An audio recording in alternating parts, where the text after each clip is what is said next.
నమస్తే మిత్రులారా, ఈరోజు మేము కాశీలోని ముందుగా అన్నపూర్ణాదేవి గుడికి వెళ్ళామండి. అమ్మవారి దర్శనం బాగా జరిగిన తర్వాత సాక్షి గణపతి గుడికి, వారాహి అమ్మవారి గుడికి, కాశీ విశాలాక్షి అమ్మవారి గుడికి కూడా వెళ్ళామండి. అన్ని దర్శనాలు చాలా బాగా జరిగాయండి. ఆ తర్వాత ఈవినింగ్ 5:30 ఆ టైంకి మేము గంగాహారతి చూద్దాం కదా అని వెళ్ళాము. అప్పటికి ఇంకా స్టార్ట్ చేయలేదండి, 7కి స్టార్ట్ చేస్తారంట. కానీ అప్పటికే ప్లేసెస్ అన్నీ ఫిల్అప్ అయిపోయాయి. చూడండి ఎంత క్రౌడ్ ఉందో.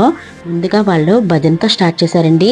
నిజంగా చాలా బాగా ఇచ్చారు హారతి. చూడండి, లైక్ చేయండి, షేర్ చేయండి, సబ్స్క్రైబ్ చేయండి.